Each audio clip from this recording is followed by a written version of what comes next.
Hello and great welcome. तो बेटे start करेंगे इस पर्टिकुलर सेशन में इंड AS12 जैसा कि आप देख रहे हैं, जिसका कि ताल्लुक इनकम टैक्सेस से है। ये इतना आसान स्टैंडर्ड नहीं है, हालांकि कुछ इसी तरीके का स्टैंडर्ड इससे पहले आपने एग्जिस्टिंग स्टैंडर्ड्स में पढ़ा था AS22, जिसका ताल्लुक इनकम टैक्सेस से था। लेकिन दोनों के अप्रोच में जमीन और आसमान का फर्क है और ये थोड़ा सा कॉम्प्लिकेटेड स्टैंडर्ड है। और स्टूडेंट फ्रेटर्निटी को मैंने देखा है कि स्टैंडर्ड को समझने में काफी जो है वो प्रॉब्लम्स साबित होती है। एनीवे, हम अपनी तरफ से कोशिश करेंगे जहां तक इसको जितना आसान बनाया जा सके तो बनाने की कोशिश करी जाएगी, लेकिन इसके लिए एट द सेम टाइम आपको भी थोड़े एफर्ट करने पड़ेंगे। और उन एफर्ट्स में एक एफर्ट तो ये होगा कि आप फटाफट पहले अपने पेन पेंसिल रजिस्टर वगैरह निकाल लें और मेरे साथ लिखना शुरू कर दें, क्योंकि स्टैंडर्ड को समझने के लिए हमने बिना किसी कॉन्सेप्ट के शुरुआत में एक डायरेक्टली एग्जाम्पल लिया और उसके थ्रू मैं आपको समझाने की कोशिश करता हूं कि दरअसल इस पर्टिकुलर इंड AS में हमें करना क्या होगा। तो ये समझने के लिए डायरेक्टली आप एक एग्जाम्पल लिखें और इस स्टैंडर्ड में हमें काफी लिखना होगा। करेक्ट, नियरली 38 केस स्टडीज हम इसमें कवर अप करने की कोशिश करेंगे। बताने की जरूरत नहीं है कि मॉड्यूल की सारी केस स्टडीज कवर होंगी। मान लेते हैं कोई एंटिटी है। सबसे पहले तो मैंने डेट लिखी 1/4/2022। मान लेते हैं कि कोई एंटिटी है और इस एंटिटी ने कोई प्लांट एंड मशीनरी एक्वायर करी, लेट अस से 5 लाख रुपीस में। कितने में? 5 लाख में। एंटिटी ने यह भी डिसाइड करा कि हम इसको डेप्रिशिएट करेंगे 10% के हिसाब से और SLM अप्रोच के थ्रू करेंगे। करेक्ट, तो एंटिटी ने यह डिसाइड करा। अब at the same time accounting year 1/4/2022 से स्टार्ट हो रहा है, तो जाहिर है कि अकाउंटिंग ईयर जो खत्म होगा वो 31/3/2023 को खत्म होगा। 31/3/2023 अकाउंटिंग ईयर की एंड डेट है। करेक्ट। अच्छा जी, अब मैंने ये बताया कि इस एंटिटी ने इस प्लांट एंड मशीनरी को खरीदा और ये डिसाइड करा कि हम इसको डेप्रिशिएट करेंगे 10% के रेट से SLM अप्रोच पर।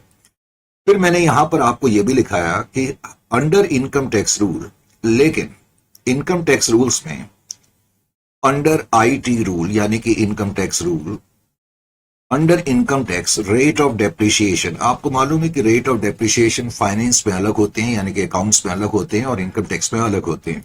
तो इनकम टैक्स में जो रेट ऑफ डेप्रिशिएशन है, लेट अस से वो 50% है रेट ऑफ डेप्रिशिएशन। वैसे देखने में यह भी आता है कि इनकम टैक्स रूल्स में generally rate of depreciation higher होते हैं अकाउंट्स की अपेक्षा। तो एंटिटी ने तो ये डिसाइड करा कि हम इसको डेप्रिशिएट करेंगे 10% के हिसाब से, लेकिन इनकम टैक्स रूल्स के मुताबिक रेट ऑफ डेप्रिशिएशन इस एसेट का 50% है। Is it clear to you? ये भी हमने मान लिया। फिर मैंने यहां पर आपको यह भी लिखाया कि इनकम टैक्स रेट जो है, सिंप्लिसिटी के लिए मैंने 30% मान लिया। कितना मान लिया? 30% मान लिया। Is it clear to you? आइए जी, उसके अलावा मैंने ये भी माना कि जो इनकम हुई इस साल, इस पूरे साल में इस एंटिटी की जो इनकम है, इनकम फॉर द ईयर, इस पूरे साल में इस एंटिटी की जो इनकम है, लेट अस से 10 लाख रुपीस की, आप कुछ भी मान सकते हैं। इनकम फॉर द ईयर, इस पूरे साल में एंटिटी की जो इनकम हुई वो कितने की हुई? 10 लाख रुपए की इनकम हुई। Is it clear to you और नॉट? यहां तक ठीक है? बिल्कुल ठीक है। अच्छा जी, यहां तक अगर ठीक है तो अब थोड़ा सा और आगे की तरफ बढ़ते हैं। अब मैं अगर आपसे पूछूं step number 1 A, computation of income as per accounts, यानी कि फाइनेंस में जब आप अपनी इनकम कंप्यूट करेंगे इस डेटा के मुताबिक, तो कैसे करेंगे? Computation of income, computation of income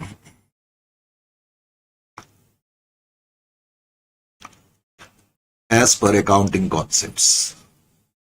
तो अकाउंटिंग कॉन्सेप्ट्स के हिसाब से अगर आप इनकम कंप्यूट करते हैं इस केस में, तो कैसे करेंगे? आप 1 मिनट में कंप्यूट करके मुझे बता देंगे, मुझे यह भी मालूम है। तो इनकम मैंने कंप्यूट करी। इनकम कंप्यूट करने के लिए पहले तो हमने ये देखा कि इस पूरे साल एंटिटी की जो इनकम है वो कितनी है। इनकम एंटिटी की 10 लाख रुपीस की है। इस पूरे साल में एंटिटी की इनकम 10 लाख की है।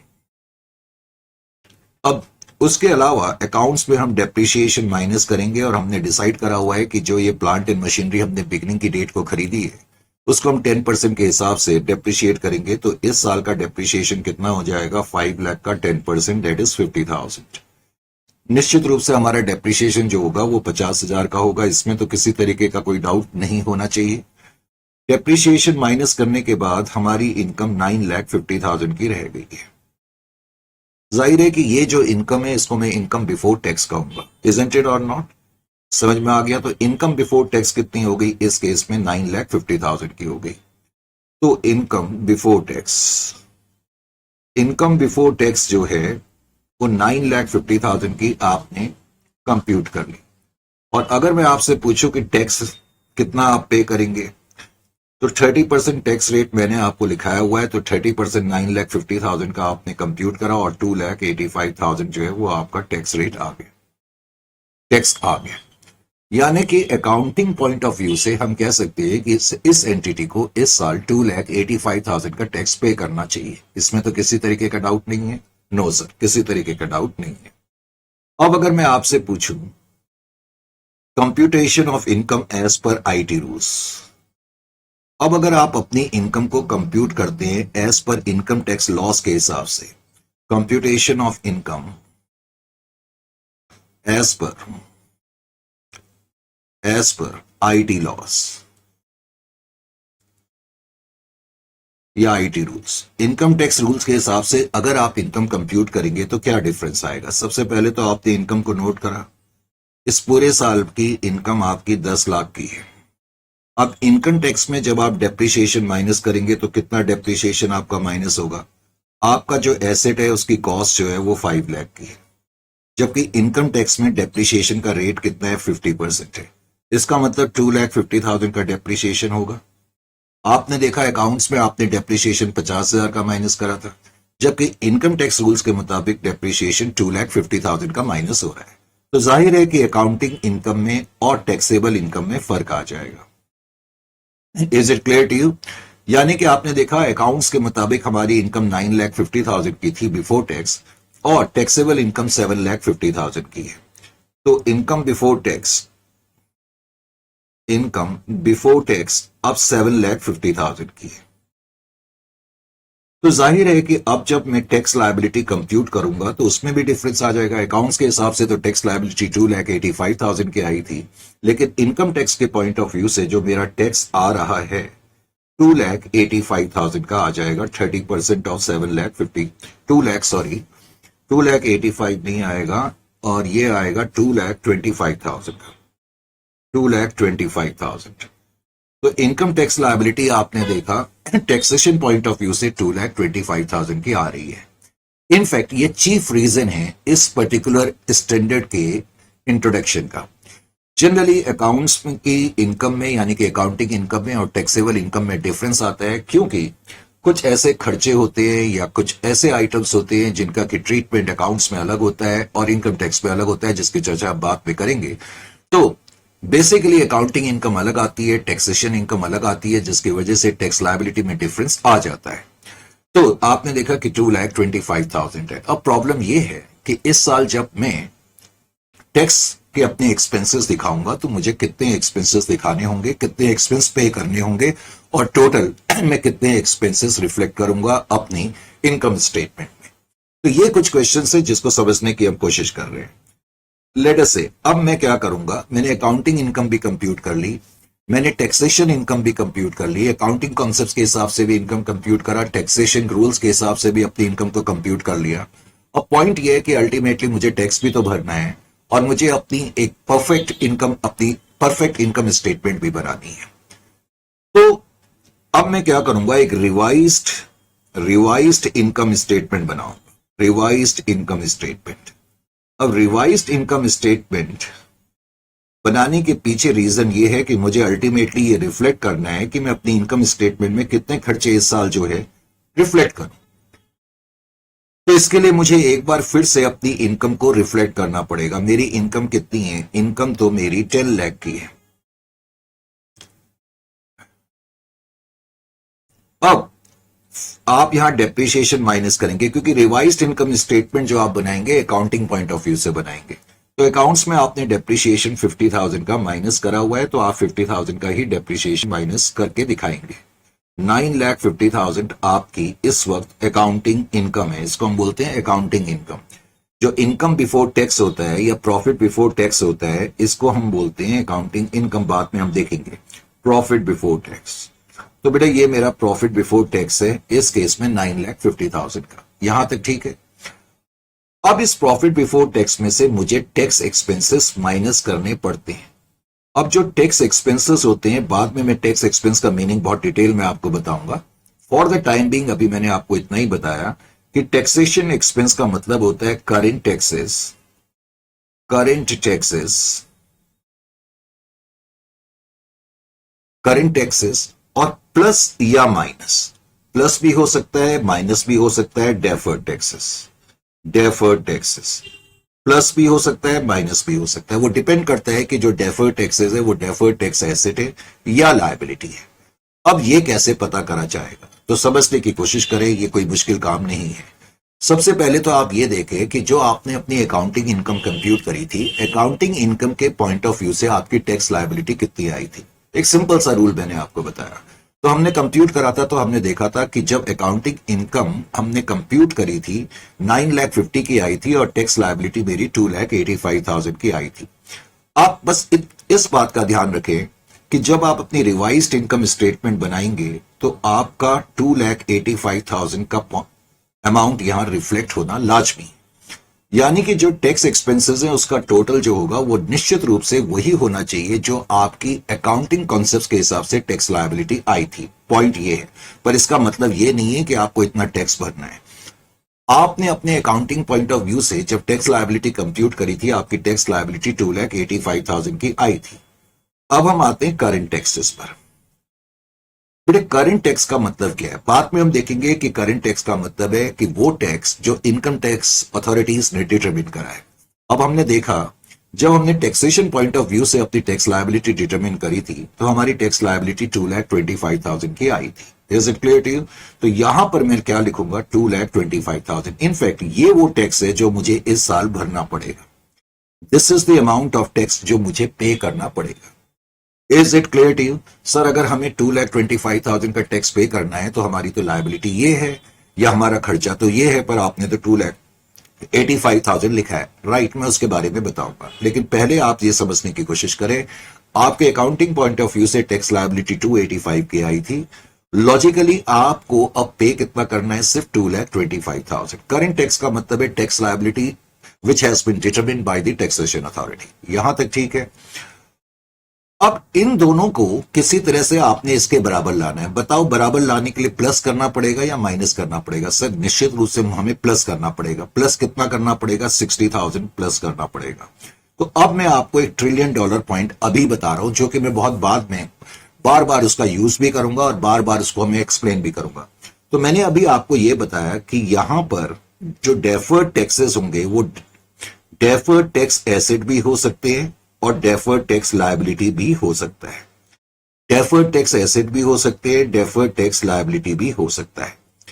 करंट टैक्स को इस फिगर से मैच करने के लिए जाहिर है कि या तो आपको इसमें कुछ प्लस करना पड़ेगा या कुछ माइनस करना पड़ेगा। अगर मुझे प्लस करना पड़ेगा तो हमेशा याद रखें वो डेफर्ड टैक्स एसेट होगा। Is it clear? अगर प्लस करना पड़ेगा, सॉरी, अगर प्लस करना पड़ेगा तो हमेशा डेफर्ड टैक्स लायबिलिटी होगा। यह चीज आपने हमेशा याद रखनी है। Is it clear to you? अगर मुझे इस आइटम को इसके बराबर लाना है और इसके बराबर लाने के लिए मुझे अगर प्लस करना पड़ जाए तो इसका मतलब वो डेफर्ड टैक्स लायबिलिटी है। यानी कि इस केस में मैं कह सकता हूं कि मैं प्लस कर रहा हूं, बिकॉज मैं प्लस कर रहा हूं तो ये डेफर्ड टैक्स लायबिलिटी है। तो इस केस में टैक्स एक्सपेंस का मतलब है current taxes plus deferred tax liability and total will be equal to 2,85,000। तो अल्टीमेटली मुझे टैक्स एक्सपेंसेस अपने इतने दिखाने होंगे। Is it clear to you और नॉट? समझ में आ रहा है या नहीं आ रहा? Is it clear? मुझे प्रोविजन बनाना पड़ेगा 2,25,000 का और ये डेफर्ड टैक्स लायबिलिटी है, तो ऑफकोर्स मुझे इसको अपनी लायबिलिटी में भी दिखाना पड़ेगा। खैर that's a different point. Main point यहां पर यह चल रहा है जो आपकी समझ में बहुत अच्छी तरह से आना चाहिए। टैक्स एक्सपेंस का मतलब होता है करंट टैक्सेस प्लस या माइनस। वैसे मैं कहूंगा प्लस डेफर्ड टैक्स लायबिलिटी या फिर current taxes minus deferred tax asset, that must be equal to tax expenses. और टैक्स एक्सपेंसेस का डायरेक्टली या इनडायरेक्टली या सिंपल अल्फाजों में मतलब है जो टैक्स लायबिलिटी आपने अकाउंटिंग कॉन्सेप्ट्स के हिसाब से डिटरमिन करी थी। Is it clear to you? अगर मुझे करंट एसेट को इसके बराबर लाने के लिए प्लस करना पड़ जाए तो ये डिफरेंस हमेशा डेफर्ड टैक्स लायबिलिटी होगा। एग्जैक्टली डेफर्ड टैक्स लायबिलिटी का क्या मतलब होगा मैंने कहा मैं अभी थोड़ी देर में एक्सप्लेन करूंगा। लेकिन अगर इस आइटम को इसके बराबर लाने के लिए मुझे माइनस करना पड़ जाए, फॉर एग्जांपल यहां पर ये फिगर करंट टैक्स की 3 लाख होती और मुझे उसको 285 के बराबर लाना होता तो मुझे 15,000 माइनस करने पड़ते। अगर मुझे माइनस करने पड़ेंगे तो वो डेफर्ड टैक्स एसेट होगा। बस एक सिंपल सा रूल अभी आपने ये याद रखना है। Is it clear to you और नॉट? और एग्जैक्टली डेफर्ड टैक्स लायबिलिटी का क्या मतलब है, डेफर्ड टैक्स एसेट का क्या मतलब है, इसके बारे में मैं आपको अभी बाद में बताऊंगा। वैसे फॉर द टाइम बिंग अभी हल्का सा मैं आपको ऐसे ही बता देता हूं। मैंने कहा कि आपकी टैक्स लायबिलिटी तो 2,85,000 की थी, बिकॉज टैक्सेशन अथॉरिटीज ने आपकी टैक्स लायबिलिटी को 2,25,000 पर डिटरमिन करा। तो इसका मतलब है फॉर द टाइमिंग आपको ऐसा लग रहा है कि हमें फायदा हो गया, और फायदा हो गया तो फिर ये लायबिलिटी कैसे है, क्योंकि हमें तो 2,85,000 की टैक्स लायबिलिटी पे करनी थी, पर पे करनी पड़ रही है 2,25,000 की। नो डाउट आज के दिन तो आपको फायदा हो गया, लेकिन आपको भूलना नहीं है कि फ्यूचर में आपको ये गैप पे करना पड़ेगा। आज नहीं तो कल आपको ये गैप पे करना पड़ेगा, इसीलिए इसको डेफर्ड टैक्स लायबिलिटी माना जाता है। एक ऐसी लायबिलिटी जो अभी हमने आज तो नहीं है, लेकिन हमने उसको डेफर कर दी है, क्योंकि आज नहीं तो कल हमें इसको पे करना पड़ेगा, इसलिए इसको डेफर्ड टैक्स लायबिलिटी बोला जाएगा। Is it clear to you और नॉट? तो मेन पॉइंट अभी आपने अपने दिमाग में सिर्फ इतना ही रखना है कि करंट टैक्स को टैक्स एक्सपेंस के बराबर लाने के लिए अगर मुझे आइटम प्लस करना पड़ जाए तो इसका मतलब वो डेफर्ड टैक्स लायबिलिटी होगा, अगर माइनस करना पड़ जाए तो डेफर्ड टैक्स एसेट होगा। लेकिन मैंने कहा इसकी चर्चा धीरे धीरे हम आगे करते रहेंगे। Is it clear to you? तो इस तरीके से मुझे अपने रिवाइज्ड इनकम स्टेटमेंट को बनाना पड़ेगा। अब थोड़ा सा और आगे की तरफ बढ़ते हैं। अब जहां तक सवाल है इस पर्टिकुलर स्टैंडर्ड का, तो इस पर्टिकुलर स्टैंडर्ड में कुछ चीजें आपको मालूम होनी चाहिए। मैंने पहले कहा कि आपको इसमें बहुत ज्यादा लिखता भी होगा इंड AS 12। अब जहां तक इंड AS 12 का सवाल है, मैंने आपको पहले भी बताया था कि इंड AS 12 में हम बैलेंस शीट अप्रोच फॉलो करते हैं। क्या फॉलो करते हैं? Balance sheet approach. ये बैलेंस शीट अप्रोच क्या है, पहले तो आपको ये समझ में आना चाहिए। बैलेंस शीट अप्रोच क्या है? बैलेंस शीट अप्रोच किसके लिए फॉलो करते हैं? डेफर्ड टैक्स एसेट और डेफर्ड टैक्स लायबिलिटी की डिटर्मिनेशन के लिए हम बैलेंस शीट अप्रोच फॉलो करते हैं। अब बैलेंस शीट अप्रोच के अंतर्गत अगर मैं डेफर्ड टैक्स एसेट या डेफर्ड टैक्स लायबिलिटी इस पर्टिकुलर एग्जाम्पल जो मैंने लिखाया अगर मैं निकालता तो मैं कैसे निकालता? बैलेंस शीट अप्रोच में मुझे क्या करना पड़ेगा, आपको यह बात समझ में आनी चाहिए। इसमें मुझे सबसे पहले तो written down value as per accounts देखना पड़ेगा। Written down value as per accounts. Sir ये written down value as per accounts का क्या मतलब है? Written down value as per accounts का यह मतलब है कि जो आपका प्लांट एंड मशीनरी है, 1/4/2022 को आपने प्लांट एंड मशीनरी 5 लाख रुपए की खरीदी थी, तो ईयर के एंड में, करंट ईयर के एंड का मतलब 31/3/2023, तो 31/3/2023 के एंड में प्लांट एंड मशीनरी की रिटन डाउन वैल्यू कितनी है आप मुझे ये बताएंगे। तो आपने मुझे ये बताया सर 10 लाख में से 50,000 माइनस कर दो, वेरी गुड, तो इसका मतलब 9,50,000 है। तो रिटन डाउन वैल्यू का इनडायरेक्टली मतलब ये भी हो गया carrying amount as per accounts. Written down value as per accounts का मतलब एक तरीके से carrying amount as per account. तो प्लांट एंड मशीनरी का carrying amount as per accounts कितना है? 9,50,000 का। इसी तरीके से अब मैं ये देखूंगा रिटन डाउन वैल्यू एज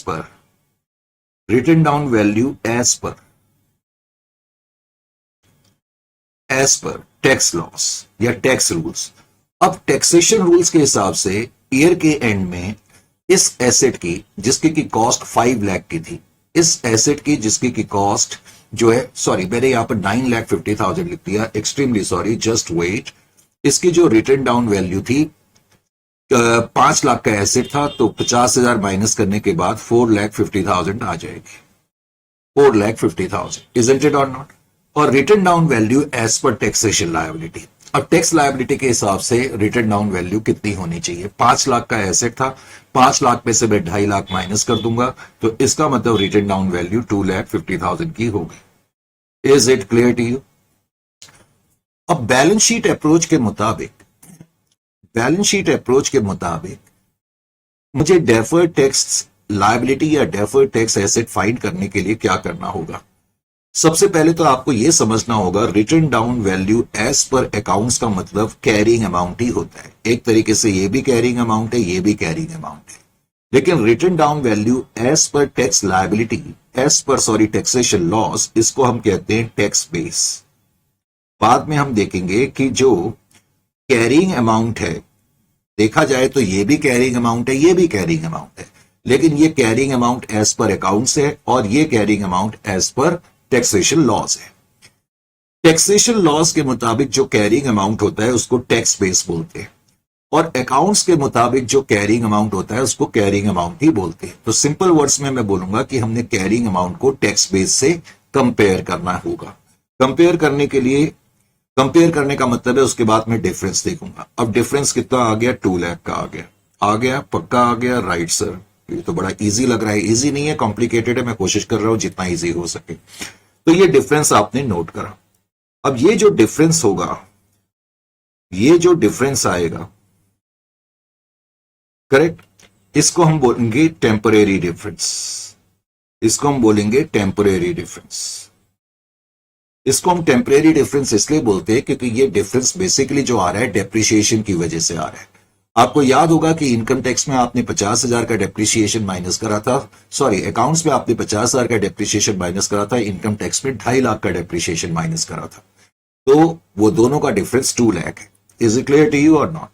और डेप्रिसिएशन हमें मालूम है कि अल्टीमेटली ये जो डिफरेंस है रिवर्स हो जाएगा किसी ना किसी पॉइंट ऑफ टाइम पे। ये जो आज डिफरेंस आ रहा है अल्टीमेटली ये नलीफाई हो जाएगा, तो इसीलिए इसको टेम्परेरी डिफरेंस हम कहते हैं। तो ये टेम्परेरी डिफरेंस है बेटे 2 लाख का। अब ये जो टेम्परेरी डिफरेंस है 2 लाख का, इसको आपने टैक्स रेट से मल्टीप्लाइड कर देना है। अब टैक्स रेट कितना है? टैक्स रेट 30% है। अब 30% आपने 2 लाख का कंप्यूट करा तो आपको ये पता लग गया कि ये जो 60,000 है, अब ये 60,000 डेफर्ड टैक्सेस तो हैं, लेकिन क्या ये डेफर्ड टैक्स एसेट है या डेफर्ड टैक्स लायबिलिटी है, ये अब आप कैसे पता करेंगे? क्या ये डेफर्ड टैक्स एसेट है या डेफर्ड टैक्स लायबिलिटी है? तो आपने देखा कि इंड AS 12 के मुताबिक हमने क्या करना होता है, बैलेंस शीट अप्रोच को फॉलो करना होगा। बैलेंस शीट अप्रोच में हम कैरिंग अमाउंट को कंपेयर करते हैं, carrying amount as per accounts and carrying amount as per tax laws, जिसको कि टैक्स बेस कहा जाता है। इनको कंपेयर करा जाता है, उसका डिफरेंस देखा जाएगा। जो डिफरेंस होगा उस डिफरेंस को हम टैक्स रेट से मल्टीप्लाइड कर देंगे तो हमें पता लग जाएगा कि डेफर्ड टैक्स एसेट कितने के। आपने देखा 60,000 के, यहां पर भी 60,000 के आए थे, लेकिन ये जो तरीका हमने इससे पहले अपनाया था एक्चुअली वो बैलेंस शीट अप्रोच नहीं था। ये टेक्निकली वो तरीका था जो इससे पहले के लेवल पे आप AS 22 में फॉलो करते थे। Is it clear to you? तो इंड AS में हमने बैलेंस शीट अप्रोच को फॉलो करना है। अब मुझे ये समझाना है कि ये जो 60,000 की फिगर है, क्या ये डेफर्ड टैक्स एसेट है या ये डेफर्ड टैक्स लायबिलिटी है? हालांकि इसको समझाने के रूल्स मैंने कहा अभी मैं डिटेल में आपको बाद में बताऊंगा। फॉर द टाइमिंग अभी मैंने आपको इतना ही बताया कि अगर कैरिंग अमाउंट, मैंने बताया ना कैरिंग अमाउंट, जब भी मैं वर्ड अब आगे से कैरिंग अमाउंट बोलूं तो मेरा मतलब होगा carrying amount as per accounts. Is it clear to you? और ये जो है written down value as per tax laws, ये भी कैरिंग अमाउंट है, लेकिन इसको मैं अब आगे से टैक्स बेस ही बोलूंगा। तो अगर कैरिंग अमाउंट टैक्स बेस से ज्यादा होगा, अगर कैरिंग अमाउंट टैक्स बेस से ज्यादा होगा तो समझ लेना कि ये जो डिफरेंस आया था 2 लाख का, हम बाद में अभी इसके बारे में बहुत डिटेल में चर्चा करेंगे। इसको टैक्सेबल टेम्परेरी डिफरेंस कहते हैं। इसको टैक्सेबल टेम्परेरी डिफरेंस कहते हैं। टैक्सेबल टेम्परेरी डिफरेंस कहा जाता है। इसको टैक्सेबल टेम्परेरी डिफरेंस कहा जाएगा, करेक्ट। और जब भी टैक्सेबल टेम्परेरी डिफरेंस आएगा, जब भी टैक्सेबल टेम्परेरी डिफरेंस आएगा उसको तुम टैक्स रेट से ऑफकोर्स मल्टीप्लाइड करोगे, और मल्टीप्लाइड करने के बाद जो फिगर आएगी उसको डेफर्ड टैक्स लायबिलिटी माना जाएगा। तो इस क्वेश्चन में हम कह सकते हैं कि कैरिंग अमाउंट टैक्स बेस से ज्यादा है, तो ये 60,000 की फिगर डेफर्ड टैक्स लायबिलिटी है। हालांकि मैंने समझा तो दिया, मुझे मालूम है कि अभी भी बहुत से बच्चों को एकदम से क्लियर नहीं होता है और ये इतना आसान नहीं है, घबराने की बिल्कुल जरूरत नहीं है।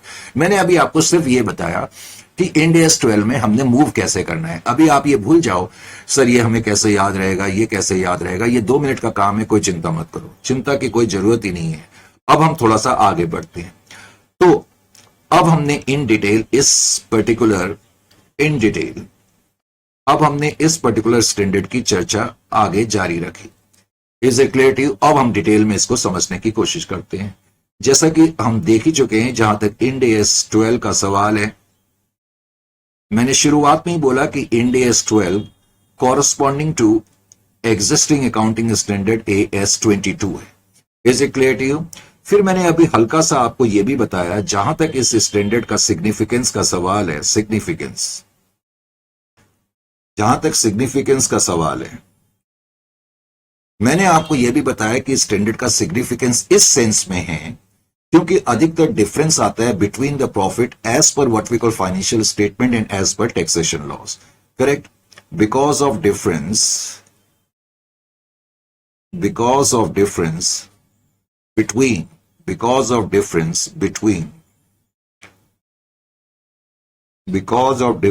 between accounting profit, you can say, क्योंकि अकाउंटिंग प्रॉफिट हम जो कंप्यूट करते हैं उसमें कुछ और प्रोविजंस होते हैं, एंड टैक्सेशन प्रॉफिट। तो जो प्रॉफिट्स कंप्यूट करे जाते हैं अकाउंटिंग कॉन्सेप्ट से और इनकम टैक्स कॉन्सेप्ट से, तो उसमें अधिकतर डिफरेंस आ जाते हैं। उस डिफरेंस को रिकंसाइल करने के लिए इस स्टैंडर्ड का सिग्निफिकेंस अपने आप में बहुत अहमियत रखता है, इसलिए ये स्टैंडर्ड की इंट्रोडक्शन की जरूरत भी पड़ी थी। अब अगला पॉइंट आपके समझ में ये आना चाहिए कि ऐसा क्यों होता है कि जो अकाउंटिंग प्रॉफिट है या जो टैक्सेशन प्रॉफिट्स हैं उसमें डिफरेंस आता है। वो वैसे आपको मालूम है, लेकिन फिर भी अगर आप थोड़ा सा लिखना चाहते हैं तो लिख सकते हैं, डिफरेंस। अब ये डिफरेंस क्यों आता है? Difference arises on account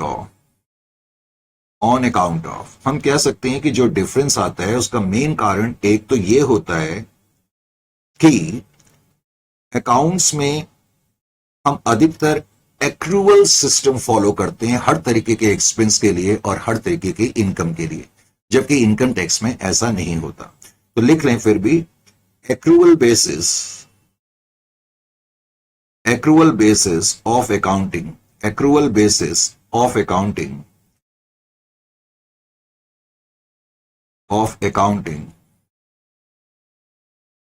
under accounting concepts जब हम अकाउंटिंग कॉन्सेप्ट्स के थ्रू इनकम कंप्यूट करते हैं तो हम एक्रूअल बेसिस ऑफ अकाउंटिंग को फॉलो करते हैं, लेकिन टैक्स में ऐसा नहीं होता। while tax laws do not follow tax laws do not follow accrual system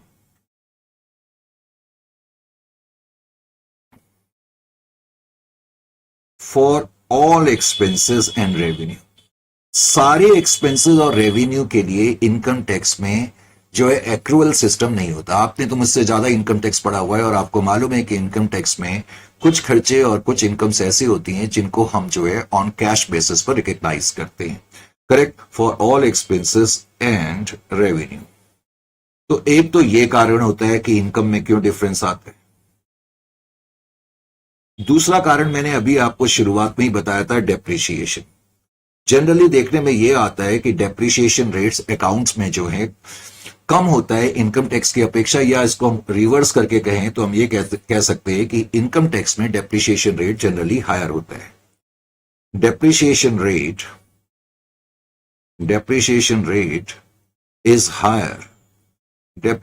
rate is higher under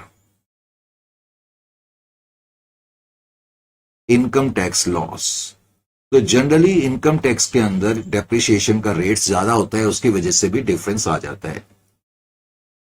एक कारण और भी है, इनफैक्ट कारण तो कहिए, ये मेजर रीजंस मैं आपको बताने की कोशिश कर रहा हूं। जैसे प्रोविजन से अब अकाउंट्स में क्या होता है कि जब आप प्रोविजन बनाते हैं, जितना भी प्रोविजन बनाएंगे, जिस साल भी बनाएंगे, उसी साल वो अलाउड हो जाएगा, जबकि इनकम टैक्स में ऐसा नहीं होता। Provision for expenses, provision for expenses, provision for expenses, provision for expenses accounted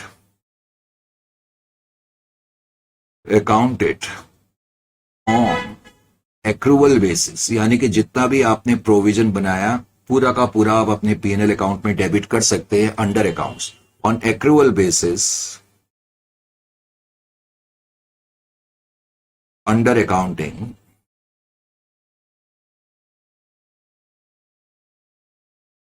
या under accounts,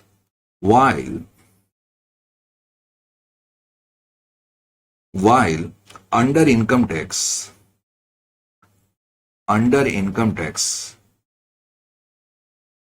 under income tax, these are allowed on cash basis only. Provision allowed नहीं होंगे, लेकिन जब आप पेमेंट करेंगे तब वो अलाउड हो जाएगी. So these are allowed on cash basis only. तो इन कारणों की वजह से अकाउंटिंग इनकम में और टैक्सेशन इनकम में फर्क आ जाता है. तो ये चीजें बेटा आपको मालूम होनी चाहिए, जो कि आपको पहले से ही मालूम है, इसमें किसी तरीके का डाउट मुझे नहीं है. Is it clear to you? अच्छा जी, जब हम कोई चीज देखते हैं तो हमें थोड़ा सा आगे ये भी देखना पड़ता है. हमने जो अभी तक चर्चा करी, पॉइंट नंबर 3, पॉइंट नंबर 4 की तरफ आते हैं. थोड़ा सा मैं स्कोप के बारे में भी आपको बता दूं.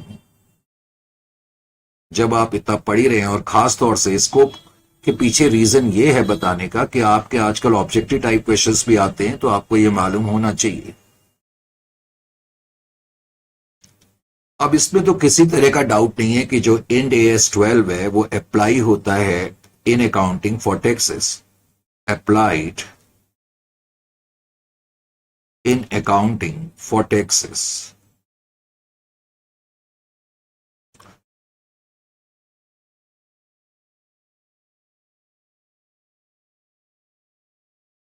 दूसरा पॉइंट आपको जो समझ में आना चाहिए कि इसके दायरे में सिर्फ डोमेस्टिक टैक्सेस ही नहीं आएंगे, बल्कि फॉरेन टैक्सेस भी शामिल होंगे. करेक्ट? includes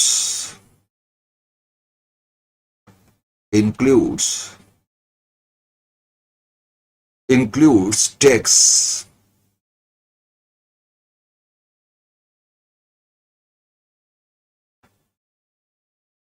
ऐसे लिख लो इसको, जस्ट वेट, इसको ऐसे लिख लो, includes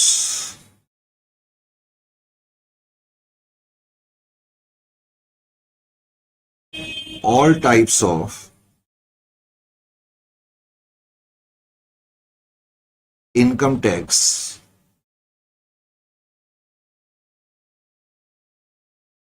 that is domestic and foreign. यानी कि डोमेस्टिक भी इंक्लूड होंगे एंड फॉरेन भी इंक्लूड होंगे.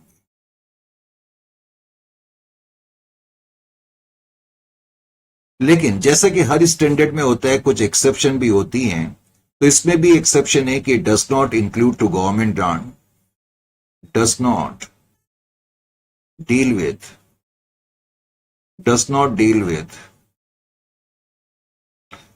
method of accounting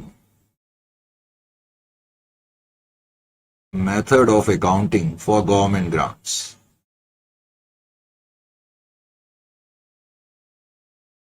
Accounting for government grants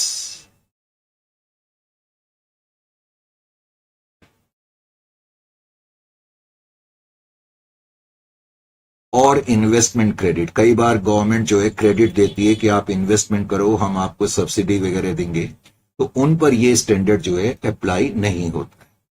ये चीजें भी आपको मालूम होनी चाहिए. Is it clear to you और नॉट? अच्छा जी, अब थोड़ी देर पहले मैंने आपको कहा था कि अकाउंटिंग इनकम में और टैक्सेबल इनकम में डिफरेंसेस आ जाते हैं. आपको याद है, थोड़ी देर पहले मैंने आपको ये बताया था. अब वो जो डिफरेंस होते हैं, उस वक्त मैं आपको यह भी बताने की कोशिश कर रहा था कि कुछ तो टेम्परेरी होते हैं यानी कि जो डिफरेंसेस होंगे अकाउंटिंग इनकम में, यानी कि इसको यूं भी कह लो, बिकॉज हम इंड एस की बात कर रहे हैं, तो कैरिंग अमाउंट में और टैक्स बेस में जो डिफरेंस आता है, मैंने अभी थोड़ी देर पहले बताया था, वो डिफरेंस टेम्परेरी डिफरेंस है। लेकिन अब जो डिफरेंसेस होते हैं वो टू टाइप्स के हो सकते हैं। एक तो बेटे परमानेंट डिफरेंस और एक टेम्परेरी डिफरेंस। अगर तो वो परमानेंट डिफरेंस होगा तो परमानेंट डिफरेंसेस की वजह से कभी भी डेफर्ड टैक्स एसेट और डेफर्ड टैक्स लायबिलिटी का जन्म नहीं होता है। पहली चीज तो आपको ये मालूम होनी चाहिए।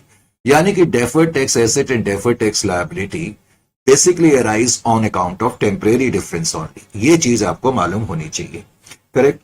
तो जो अगर कभी परमानेंट डिफरेंस होंगे तो उनको हमने सिंपली इग्नोर कर देना है। परमानेंट डिफरेंस, परमानेंट डिफरेंस, अगर परमानेंट डिफरेंस है, अगर बेटे परमानेंट डिफरेंस है, पहले तो परमानेंट डिफरेंस का क्या मतलब है। Permanent differences occur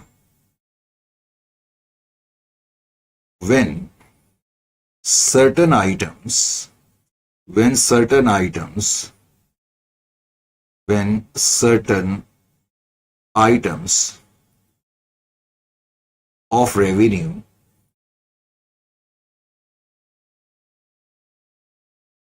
and expense, revenue and expense, revenue and expense are excluded, are excluded, are excluded from computation, from computation of taxable profit। तो टैक्सेबल प्रॉफिट कंप्यूट करते समय अगर हम, just wait, computation of taxable profits, यानी कि taxable profits compute करते समय अगर हम कुछ आइटम्स होंगे रेवेन्यू नेचर के, या कुछ आइटम्स होंगे एक जिनका ताल्लुक एक्सपेंसेस से होगा, अगर हम उनको इग्नोर कर देते हैं तो उनको हम परमानेंट डिफरेंस कहते हैं, कंप्यूटेशन ऑफ टैक्सेबल प्रॉफिट्स। जैसे कि एग्जाम्पल के तौर पर, जैसे कि डोनेशंस। आपको मालूम है कि डोनेशन इनकम टैक्स में अलाउड नहीं होती हैं। डोनेशंस, इनको हम एक्सक्लूड कर देते हैं, इजंट इट और नॉट। इसी तरह से जैसे एंटरटेनमेंट एक्सपेंसेस हैं,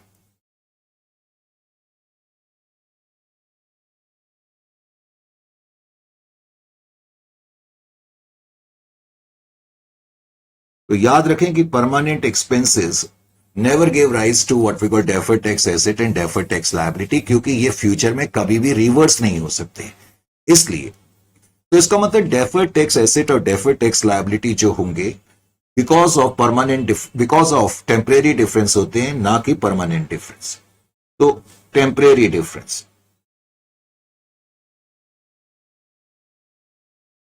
टेम्परेरी डिफरेंस। अब जहां तक टेम्परेरी डिफरेंसेस का सवाल है, temporary difference,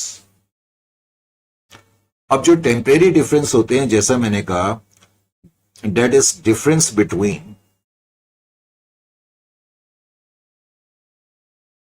difference between the carrying amount. और जब भी मैंने कहा मैं कैरिंग अमाउंट की बात करूंगा तो इसका मतलब होगा written down value as per accounts. Carrying amount of an asset, of an asset or liability, or liability in the balance sheet and tax base। Tax base का मतलब भी रिटर्न डाउन वैल्यू है, लेकिन इसका मतलब written down value as per taxation authority. तो simple words में carrying amount और टैक्सेशन बेस में जो डिफरेंस आएगा उसको हम टेम्परेरी डिफरेंस कहते हैं। और टेम्परेरी डिफरेंसेस की वजह से, जैसा मैंने कहा, क्या बोलते हैं, डेफर्ड टैक्स एसेट और डेफर्ड टैक्स लायबिलिटी का जन्म होता है। ये चीजें अब आपको समझ में आनी चाहिए। अब जो है इस स्टैंडर्ड को समझने के लिए आपको थोड़ी सी मेहनत और करनी पड़ेगी, और फिर आपको लगेगा कि आपकी मेहनत जाया नहीं हुई है। अब अगला पॉइंट जो है वो बहुत ही ज्यादा इंपॉर्टेंट है, और इस पॉइंट को आप समझने की कोशिश करें। अभी अभी मैंने कहा कि जो डेफर्ड टैक्सेस होते हैं वो टेम्परेरी या डेफर्ड टैक्स लायबिलिटी या डेफर्ड टैक्स एसेट, ये अराइज होते हैं टेम्परेरी डिफरेंसेस की वजह से। बिकॉज टेम्परेरी डिफरेंसेस की वजह से डेफर्ड टैक्सेस का जन्म होता है। अब प्रॉब्लम यह है कि हमें यह डिटरमिन करना पड़ता है कि जो ये डिफरेंस आया उसकी वजह से डेफर्ड टैक्स एसेट क्रिएट हो रहा है या डेफर्ड टैक्स लायबिलिटी क्रिएट हो रही है। तो इस बात को जानने के लिए, पहचानने के लिए हमें क्या करना होगा, ये पॉइंट मैं आपको समझाना चाह रहा हूं। तो आपको समझ में यह आना चाहिए कि जो टेम्परेरी डिफरेंसेस होते हैं, अब मैं सिर्फ टेम्परेरी डिफरेंस की बात कर रहा हूं क्योंकि परमानेंट डिफरेंस का तो कोई यूज ही नहीं है इस स्टैंडर्ड में। अब बेटे जो टेम्परेरी डिफरेंस होंगे, आपको यह समझ में आना चाहिए कि जो टेम्परेरी डिफरेंस होंगे या तो वो टैक्सेबल होंगे, थोड़ा सा मैंने हल्का सा इसके बारे में बातचीत भी करी थी, या तो वो टैक्सेबल टेम्परेरी डिफरेंस होंगे या वो डिडक्टेबल टेम्परेरी डिफरेंस होंगे। क्या होंगे? या तो वो टैक्सेबल टेम्परेरी डिफरेंस होंगे या डिडक्टेबल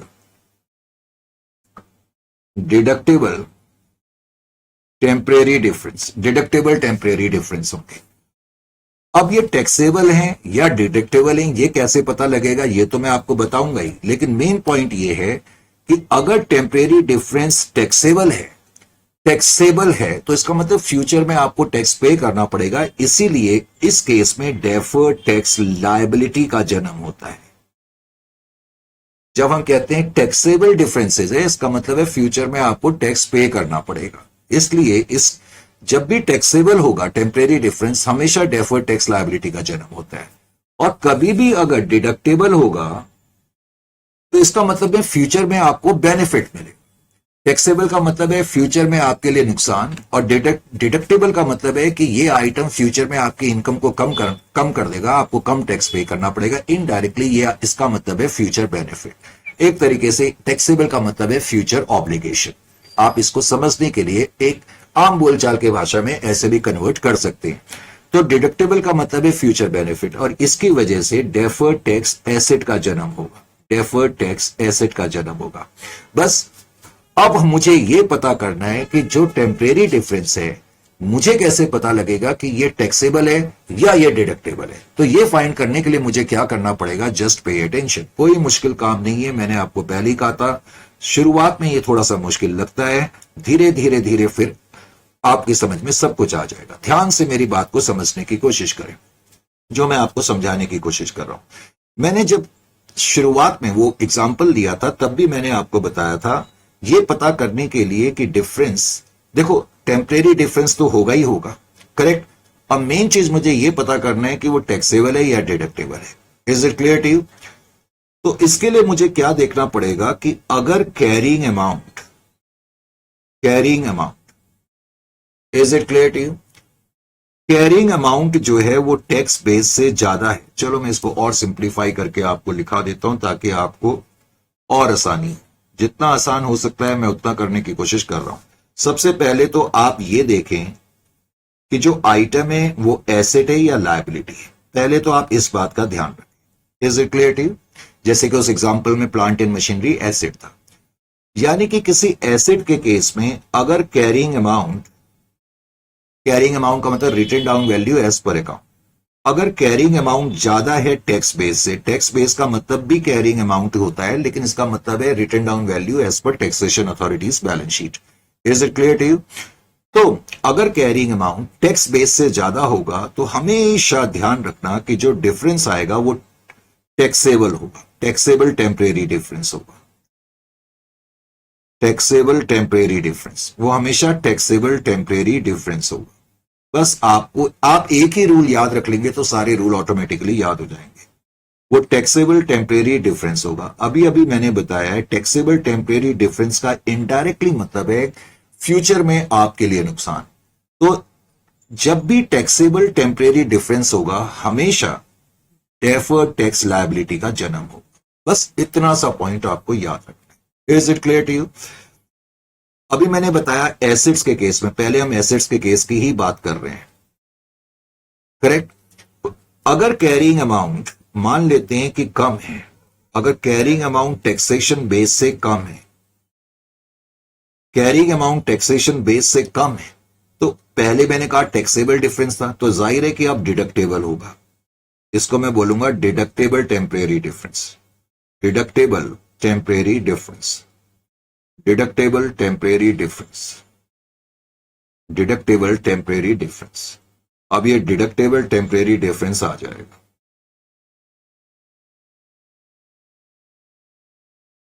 अभी अभी मैंने कहा कि डिडक्टेबल का मतलब फ्यूचर में आपको फायदा है, और जब भी फ्यूचर में आपको फायदा होगा तो इसका मतलब डेफर्ड टैक्स एसेट का जन्म होगा। Is it clear to you और नॉट? ये तो थे एसेट के रूल। अब इसी तरह से हम लायबिलिटी की तरफ आ जाते हैं। मैंने कहा अगर आप एक भी रूल याद रख लें, सिर्फ एसेट के याद रख लें, तो लायबिलिटी के तो ऑटोमेटिकली आप बना सकते हैं।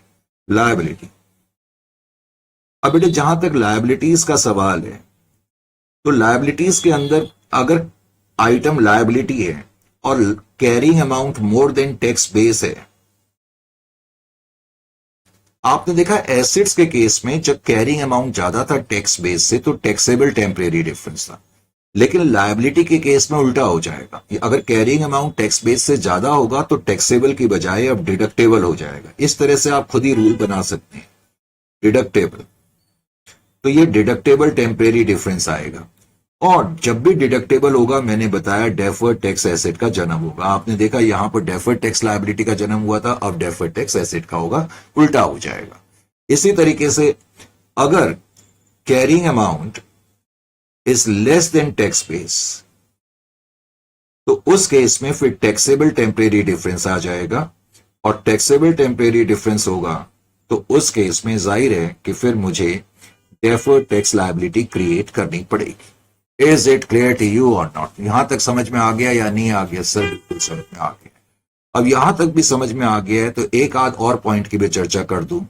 तो अब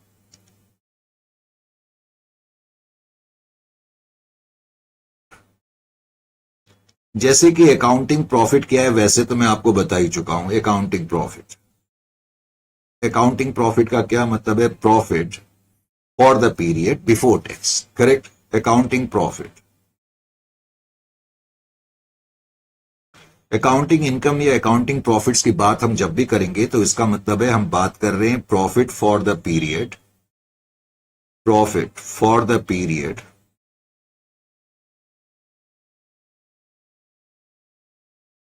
before deducting tax,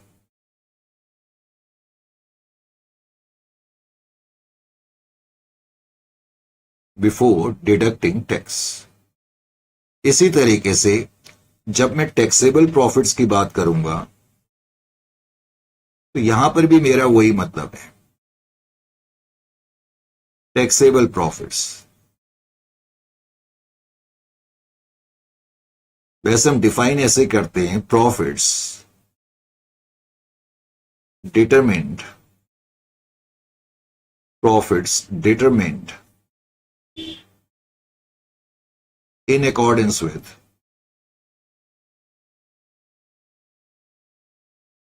in accordance with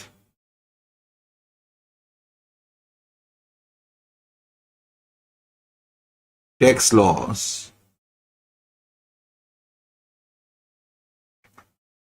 upon which income tax is payable, upon which income tax is payable, income tax is payable।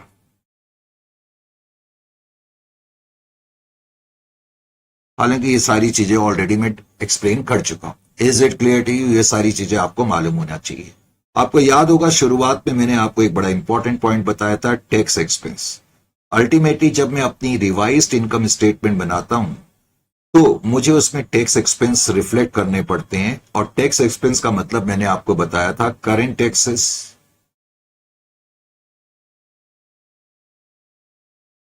Current taxes.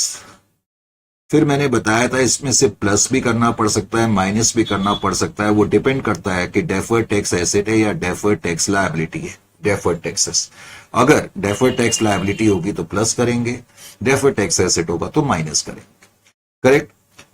अब करंट टैक्स के बारे में भी मैंने अभी अभी आपको बताया था, करंट टैक्सेस। क्या मतलब बताया था मैंने करंट टैक्स के बारे में? मैंने बताया था वो टैक्स जो आपको टैक्सेशन अथॉरिटीज के हिसाब से पे करना है, isn't it? Tax payable as per taxable profits.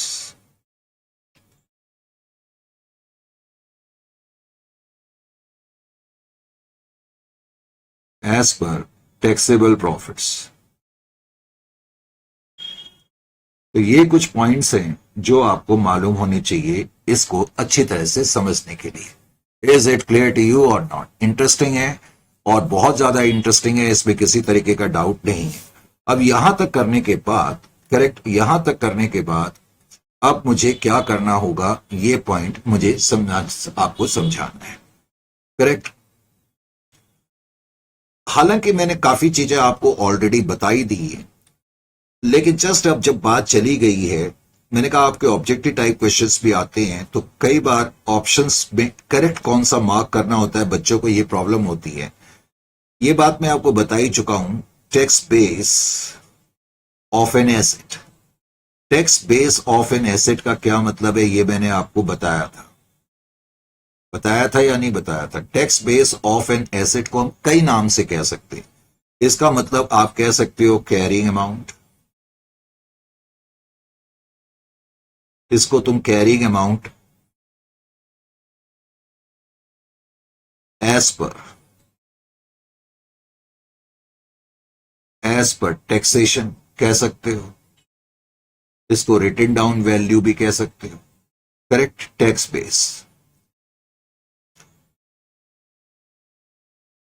तो एक तो ये चीज आपको मालूम होनी चाहिए, और दूसरा कैरिंग अमाउंट का मतलब आपको अच्छी तरह से मालूम है। Is it clear? इसी तरह से जैसे मैंने tax base of an asset लिखा, इसी तरह से टैक्स बेस ऑफ लायबिलिटी भी हो सकता है। तो टैक्स बेस ऑफ लायबिलिटी का क्या मतलब हो गया? उसका भी यही मतलब है, tax base of liability.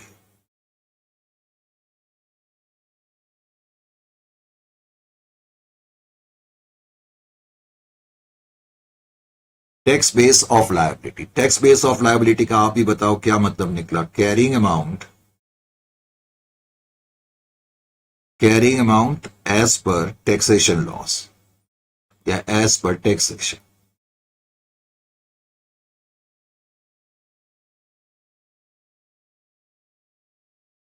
Is it clear to you? तो ये सारी चीजें बेटे आपको समझ में आनी चाहिए। अब यहां तक करने के बाद let us have a look, हमारी समझ में कितना आया है, करेक्ट, कितना आया है ये समझने के लिए अब हम कुछ केस स्टडीज लेंगे, and let's have a look over all these case studies just to see to it कि आपकी समझ में कितना आया। बेटे सबसे पहले तो केस स्टडी 1 को हमने लिया। केस स्टडी 1 में क्या कहते हैं कि entity K1 has a machine costing ₹1 lakh. कोई एंटिटी है और उसकी एक मशीन है जिसकी की कॉस्ट प्राइस 1 लाख की है। कहता है for tax purpose depreciation 30,000 has already been charged in the current year and previous period. कहता है टैक्सेशन अथॉरिटीज ने ऑलरेडी 30,000 का डेप्रिसिएशन माइनस कर दिया टैक्सेशन अथॉरिटीज ने, और कहते हैं remaining cost will be deductible in future periods either as depreciation or disposal. Generally ये जो लाइन दी होगी आपको कंफ्यूज करने के लिए दी होगी, इनडायरेक्टली इसका मतलब है अब जो एसेट का कैरिंग अमाउंट है, जाहिर है कि फ्यूचर में वो डेप्रिसिएशन के रूप में माइनस तो होगा या मैं उस एसेट को बेचूंगा, इस तरह से उसकी कॉस्ट की रिकवरी होती है। क्वेश्चन तो वैसे यही पूछ रहा है टैक्स बेस, लेकिन अगर मैं आपसे पूछूं कि इस क्वेश्चन में आप मुझे बताओ पहले तो कैरिंग अमाउंट, जब भी मैं अब आगे से कैरिंग अमाउंट बोलूंगा तो मेरा मतलब होगा written down value as per accounts या एज पर अकाउंटिंग कॉन्सेप्ट्स। तो कैरिंग अमाउंट बेटा एज पर अकाउंटिंग कॉन्सेप्ट्स कितना हो गया? इस केस में 1 लाख रुपए का हो गया। सर 1 लाख रुपए का कैसे हो गया? 1 लाख रुपीस की कॉस्ट है, कहता है डेप्रिसिएशन टैक्सेशन अथॉरिटीज ने माइनस करा हुआ है, अकाउंट्स में नहीं है। तो अब जब मैं टैक्स बेस कंप्यूट करूंगा तो टैक्स बेस का मतलब भी कैरिंग अमाउंट होता है, इसमें भी किसी तरह का डाउट नहीं है। लेकिन written down value taxation authorities के हिसाब से 70,000 की हो जाएगी 1 लाख में से 30,000 का डेप्रिसिएशन माइनस करने के बाद। तो अब मुझे यह भी पता लग गया कि कैरिंग अमाउंट जो है वो टैक्सेशन बेस से ज्यादा है। मैंने अभी आपको रूल दिखाए थे, बस आपने उन रूल का ध्यान रखना है, वो रूल बहुत ही इंपॉर्टेंट रूल प्ले करेंगे इस पर्टिकुलर स्टैंडर्ड को समझने के लिए। Is it clear to you और नॉट? तो अब मुझे आप ये बताओ कि इस केस में कैरिंग अमाउंट टैक्सेशन बेस से ज्यादा है या कम है? सर ज्यादा है, because carrying amount taxation base से ज्यादा है। पहले तो मुझे ये बताओ, ये एसेट है या लायबिलिटी है? एसेट है। एसेट के केस में अगर कैरिंग अमाउंट टैक्स बेस से ज्यादा होगा तो मैंने बताया था जो डिफरेंस आएगा वो हमेशा टैक्सेबल टेम्परेरी डिफरेंस होगा। बेटे जब भी मैं TTD लिखूंगा ना, टैक्सेबल टेम्परेरी डिफरेंस, ये टैक्सेबल टेम्परेरी डिफरेंस है। अब ये जो टैक्सेबल टेम्परेरी डिफरेंस है, जो भी टैक्स रेट है, यहां तो टैक्स रेट दिया नहीं है, उसको मैं अगर टैक्स रेट से मल्टीप्लाइड कर दूंगा तो मुझे पता लग जाएगा कि इतनी डेफर्ड टैक्स लायबिलिटी होगी। यानी कि इस केस में ये टैक्सेबल टेम्परेरी डिफरेंस है and it will give rise to what we call deferred tax liability. ये बात आपके समझ में आनी चाहिए। जैसे कि डिफरेंस 30,000 का है।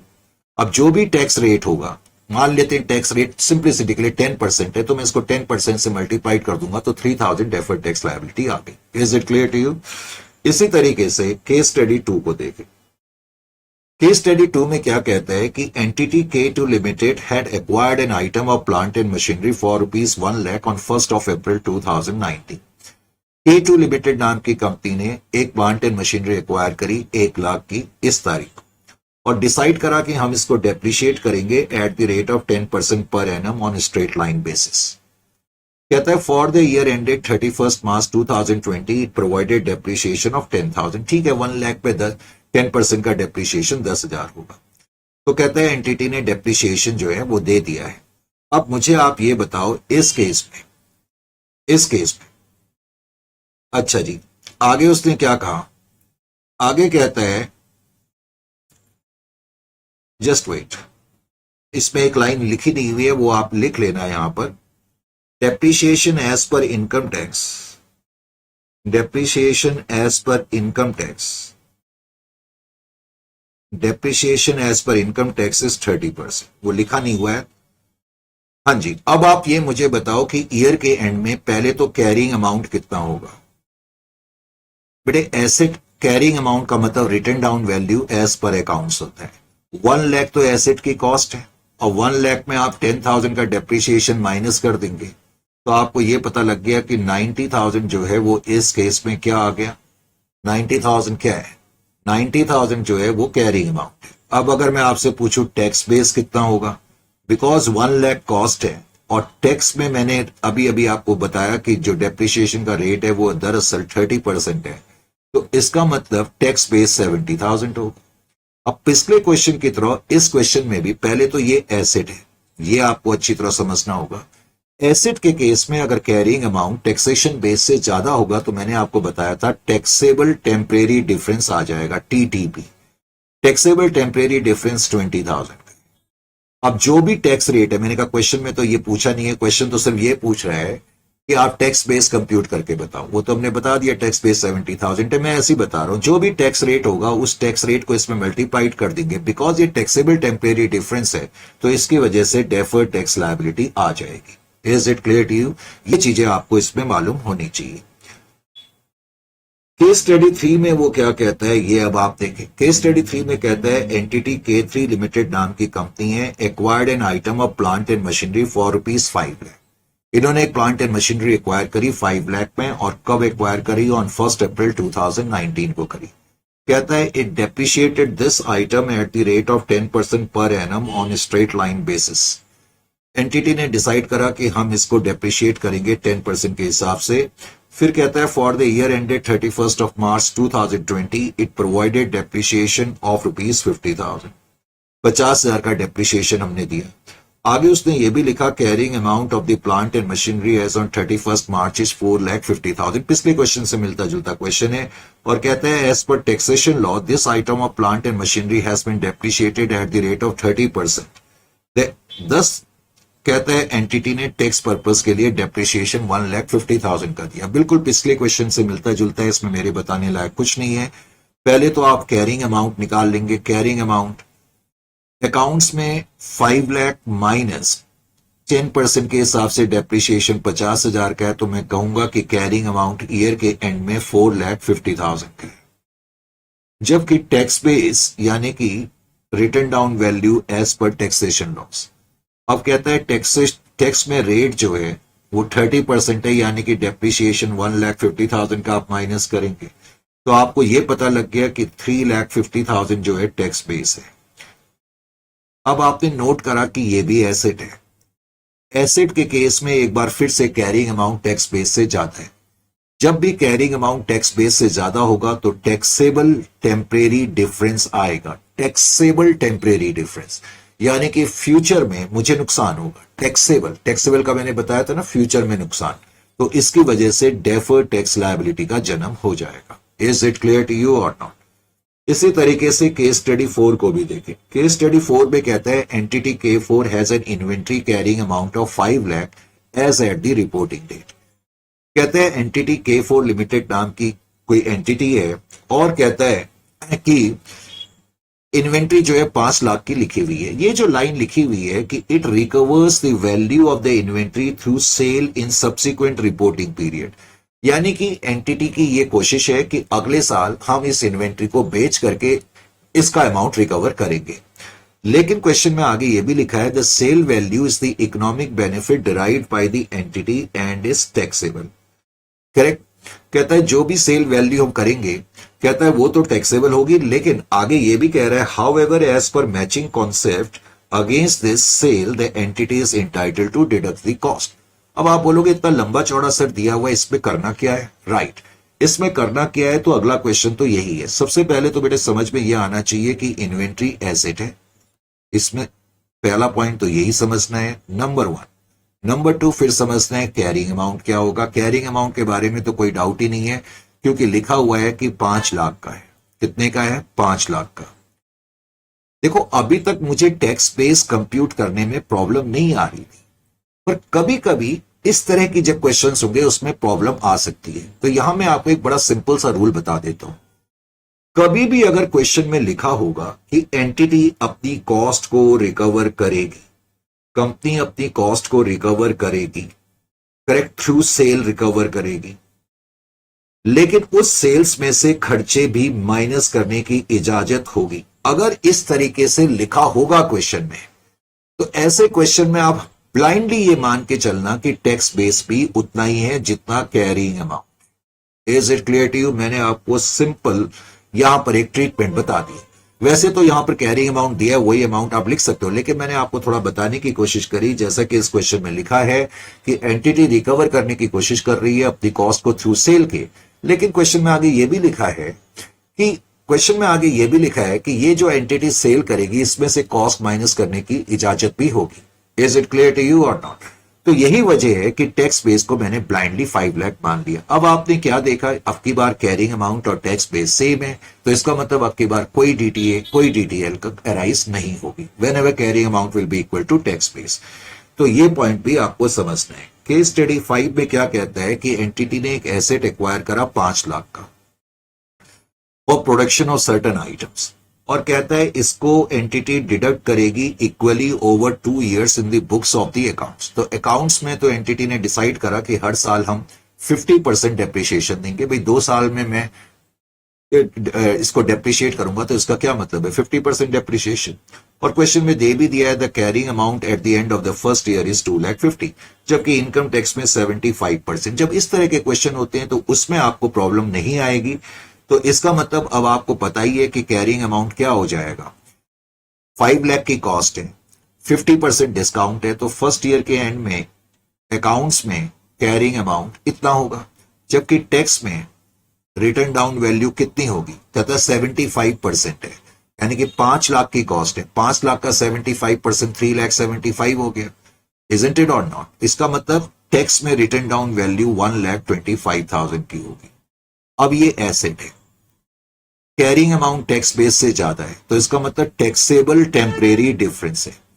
टैक्सेबल टेम्परेरी डिफरेंस का मतलब है फ्यूचर में नुकसान है, इसको मैं फ्यूचर ऑब्लिगेशन भी कह सकता हूं। एफओ का मतलब फ्यूचर ऑब्लिगेशन है। टैक्सेबल यानी कि फ्यूचर में ये चीज टैक्स होगी, तो इसलिए डेफर्ड टैक्स लायबिलिटी का जन्म होगा। Is it clear? इसी तरह से केस स्टडी 6 में वो क्या कहते हैं, Books of K6 Limited reflect interest receivable having a carrying amount of 5,000। ये एक इंपॉर्टेंट पॉइंट है और इसमें बहुत से बच्चे गलती करते हैं। तो आपको समझना क्या है, देखो कैरिंग अमाउंट, पहले तो मेरे को ये बताओ कि जो इंटरेस्ट रिसीवेबल है वो एसेट है या लायबिलिटी है? सर ये तो निश्चित रूप से इंटरेस्ट रिसीवेबल है तो एसेट है, राइट। और अकाउंट्स में तो ये 5,000 है। अब अगर मैं आपसे पूछूं इस केस में टैक्स बेस कितना है, बेटे टैक्स बेस में आउटस्टैंडिंग या एक्रीव्ड खर्चे हम नहीं दिखाते, तो इसका मतलब टैक्स बेस इसका जीरो है। क्यों जीरो है? क्योंकि रिसीवेबल है, आउटस्टैंडिंग है, एक्रीव्ड है, ये चीजें हम इनकम टैक्स में नहीं दिखाते। तो यही वजह है कि टैक्स बेस में इसकी कोई वैल्यू नहीं है टैक्सेशन अथॉरिटीज में। तो अब आपने देखा ये पहले तो एसेट है, और एक बार फिर से कैरिंग अमाउंट टैक्स बेस से ज्यादा है। कैरिंग अमाउंट टैक्स बेस से ज्यादा है तो टैक्सेबल टेम्परेरी डिफरेंस है। टैक्सेबल टेम्परेरी डिफरेंस है तो फ्यूचर ऑब्लिगेशन है, जिसकी वजह से डेफर्ड टैक्स लायबिलिटी आ जाएगी। उसके बाद केस स्टडी 7 को आप ध्यान से देखिए। केस स्टडी 7 में क्या कहता है कि K7 लिमिटेड नाम की कोई कंपनी है, मर्केंटाइल सिस्टम फॉलो करती है, कैश बेसिस सिस्टम फॉलो करती है, और कहता है उसके ट्रेड रिसीवेबल 10,000 रुपए के हैं। कहता है it creates a general bad dates allowance of ₹500।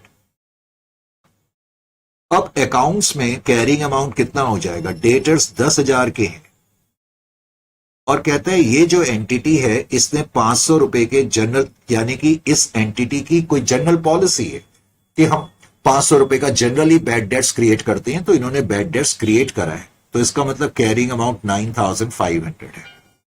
अब अगर मैं आपसे पूछूं टैक्स बेस कितना है, तो बेटे टैक्स बेस आपका 10,000 होगा। क्यों होगा? क्योंकि इनकम टैक्स में जो आपने डेटर्स का बैलेंस लिखा है वो तो है, लेकिन इनकम टैक्स में जनरल बैड डेट्स अलाउड नहीं होते, ये आपको मालूम होना चाहिए। Is it clear to you? तो इसलिए इनकम टैक्स में आपने देखा इस केस में टैक्स बेस 10,000 का होगा। पहले तो ये एसेट है, लेकिन अब की बार डिफरेंस क्या है कि कैरिंग अमाउंट जो है वो लेस देन टैक्स बेस है। मैंने बताया था जब कैरिंग अमाउंट टैक्स बेस से ज्यादा होता है तो टैक्सेबल टेम्परेरी डिफरेंस होता है, लेकिन अब की बार क्या होगा? Deductible temporary difference, DT, deductible temporary difference. यानी कि अब की बार मेरे लिए फ्यूचर बेनिफिट है, क्योंकि फ्यूचर में मुझे कुछ फायदा होगा, और फ्यूचर में मुझे कुछ फायदा होगा तो इसलिए अब की बार डेफर्ड टैक्स एसेट का जन्म होगा। Is it clear to you? इसी तरह से क्वेश्चन में आगे कहता है कि स्टडी 8 में कि K8 limited follows mercantile system of accounting and has trade receivable of ₹10,000। कहता है it creates a specific bad debts of ₹500। The carrying amount in the books of accounts of trade receivable thus is ₹9,500। अब बेटे इस question में आपको क्या समझना है? नो डाउट कि अकाउंट्स में ट्रेड रिसीवेबल 10,000 के हैं, और अब की बार आपने जनरल बैड डेट्स नहीं करा है। क्या लिखा हुआ है? स्पेसिफिक। स्पेसिफिक मतलब पर्टिकुलर। स्पेसिफिक बैड डेट्स 500 रुपए के क्रिएट करें, तो इसका मतलब रिटन डाउन वैल्यू कहने के लिए कैसे कह लो, तो इनकी जो कैरिंग अमाउंट है 9,500 अकाउंट्स में। बताओ टैक्स में कितनी होगी? टैक्स में 10,000 होगी या कितनी होगी? बेटे टैक्स में भी 9,500 ही होगी। क्यों होगी? मैंने कहा जनरल बैड डेट्स टैक्स में अलाउड नहीं होते, लेकिन स्पेसिफिक बैड डेट्स अलाउड होते हैं। ये चीज आपको मालूम होनी चाहिए। तो इसलिए टैक्स में भी 9,500 होगी, तो अब की बार कोई DTL और DTA का जन्म नहीं होगा, क्योंकि दोनों जो हैं वो बराबर है। इसी तरह से केस स्टडी 9 की तरफ आ गए। केस स्टडी 9 में क्या कहता है? K9 limited has an investment in listed equity share. कहता है K9 लिमिटेड नाम की कोई कंपनी है और उसने इन्वेस्टमेंट करी है इक्विटी शेयर में। अब क्वेश्चन में कहता है there is no tax on gains that arise on these listed securities. बेटे इससे पहले मैंने आपको एक इन्वेंट्री के बारे में एक चीज बताई थी। आपको याद है थोड़ी देर पहले मैंने एक क्वेश्चन करा था इन्वेंट्री जो कि 5 लाख की थी, और टैक्स बेस भी 5 लाख का आया था, कैरिंग अमाउंट भी 5 लाख का था कुछ देर पहले। उसमें मैंने बताया था कि जो इसकी कॉस्ट है उसको हम रिकवर करेंगे सेल कर करके, लेकिन क्वेश्चन में लिखा हुआ था जो भी सेल करी जाएगी उसमें से कॉस्ट माइनस करने की इजाजत होगी। मैंने बताया था जब भी इस तरीके से लिखा होगा करेक्ट, तो आप मान लेना कि जो कैरिंग अमाउंट है वही टैक्स बेस है। एक तो ये पोजीशन आपको याद रखनी पड़ेगी, दूसरी पोजीशन आप ऐसे याद रख ले, कभी भी क्वेश्चन में लिखा हो कि फ्यूचर में कोई भी टैक्स इंप्लीकेशन नहीं होगा, नो टैक्स इन फ्यूचर, मतलब नो टैक्स इन फ्यूचर का मतलब जैसे कि इस क्वेश्चन में लिखा है there is no tax gains that would arise on sale of these listed security, यानी कि जब भी हम इस लिस्टेड सिक्योरिटी को बेचेंगे तो जो भी गेन्स होंगे उस पर कोई टैक्स नहीं लगेगा। तो ऐसी सिचुएशन में मैंने बताया हुआ है, इन दोनों ही सिचुएशन में मैंने बताया है कि जो भी आपका कैरिंग अमाउंट होगा वही कैरिंग अमाउंट आपका टैक्स बेस होगा। तो इस क्वेश्चन में यही कारण है कि जो लिस्ट, अब वैल्यू तो दी नहीं है, बस इतना ही दिया हुआ है इन्वेस्टमेंट इन लिस्टेड सिक्योरिटी। मान लेते हैं कि जो इन्वेस्टमेंट है वो 100 लाख की है, तो कैरिंग अमाउंट तो 100 लाख का हो जाएगा और टैक्स बेस भी आपका 100 लाख का होगा, इसलिए no DTL no DTA. Is it clear to you? जो ये क्वेश्चन है ठीक ऐसा ही क्वेश्चन ये भी है। कहते हैं एक एंटिटी ने लोन दिया हुआ है 1 लाख का। अब देखो इसमें भी क्या लिखा है, repayment of loan has no tax consequences. मैंने बताया जब भी ऐसे लिखा होगा तो जो कैरिंग अमाउंट होगा वही टैक्स बेस हो जाएगा। तो कैरिंग अमाउंट तो 1 लाख है और टैक्स बेस भी जो है वो 1 लाख का हो जाएगा। तो यही वजह है कि इसमें कोई डीटीए और डीटीएल नहीं आएगी। Is it clear to you और नॉट? यहां तक बेटे समझ में आ गया? राइट सर, बिल्कुल समझ में आ गया और मजा भी आ गया। मजा भी आ गया है तो बहुत अच्छी बात है। ठीक है, अब यहां तक फिनिश अप करने के बाद अब इसकी चर्चा जो है मैं नेक्स्ट सेशन में करूंगा, नेक्स्ट पार्ट में करेंगे। इस पर्टिकुलर सेशन के लिए इतना काफी है, इसको कंटिन्यू रखेंगे नेक्स्ट सेशन में।